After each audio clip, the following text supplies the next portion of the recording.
You work hard, you pray, but still you feel stuck, like you're caught in a financial battle that never seems to end. At church, you hear the whispers, to be holy, you have to be poor. They say money is the root of all evil.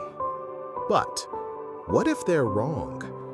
What if I told you that Jesus Christ, the most impactful man in history, didn't run a broke, struggling ministry? What if his operation was actually strategically funded, and that understanding how could unlock your own financial future? Let's break the myth. Jesus was not a beggar. Scripture shows us his ministry was supported by wealthy women, Joanna, Susanna, patrons of influence and means. He had a treasurer, he had a team, he had the resources to feed thousands. This wasn't poverty, it was precision.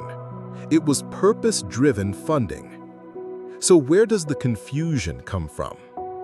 Here it is. Jesus never condemned wealth. He condemned the worship of wealth. He warned us not about having money, but about money having you. He saw how wealth could become a false god, promising peace, delivering only anxiety. The issue isn't money in your hand, it's the grip it has on your heart. God is not a God of scarcity. He's a God of abundance. He placed Adam in a garden, not a desert. He called his people to multiply, to rule, to build, to prosper. He doesn't want you broke. He wants you to be a fortress of resource, a river of blessing to others. And here's the true measure of wealth: your capacity to give. Giving is power. You picture a man writing $1 million check. That's impressive.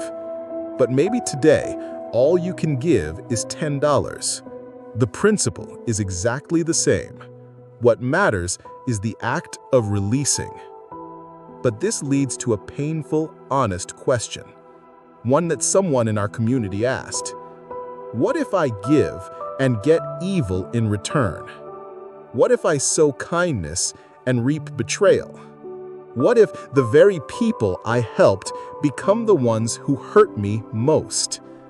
Does that break the promise? Does it mean God abandoned you? No. This is the moment where your faith matures. Jesus gave us a command that changed everything. Love your enemies. Do good to those who hate you.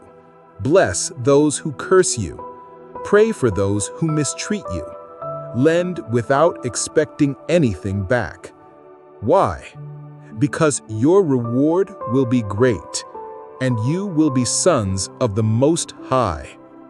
Your reward doesn't come from their thank you. It comes from your Father in heaven. You were never meant to get validation from broken people. You were designed to be approved by a perfect God. The blessing is not in their gratitude, it's in your obedience. That's the secret. God doesn't want you to be a reservoir storing out of fear. He wants you to be a river, a channel, a flow. And rivers don't shrink when water runs through them. They're defined by it. So stop praying for a bigger bucket. Start praying for a wider riverbed. Let more of His power flow through you. That's how you build a life of lasting wealth, unshakable peace, and eternal purpose. If this video helped you break free from a limiting belief about money, tap the like button now so the algorithm knows that this message matters. Now I want to hear from you. Down in the comments, tell me either one of two things: a moment when giving brought you joy, or a time when you gave and were deeply hurt. No shame here. This is a community of warriors. Your story could help someone else heal. And finally, if you're ready to stop living in fear and start building a life of faith-fueled prosperity. Subscribe now. This movement is just getting started. Our lesson is over. But our practice is just beginning. I invite you to stay for just a few more minutes. Let's seal the truth we've learned, not just in our minds, but in our spirits. Find a comfortable position wherever you are. Sit upright with your back straight, a posture of dignity. Gently close your eyes. Bring your awareness to your breath. Don't change it, just notice it. Notice the air entering through your nose, filling your lungs. And notice the release as you exhale.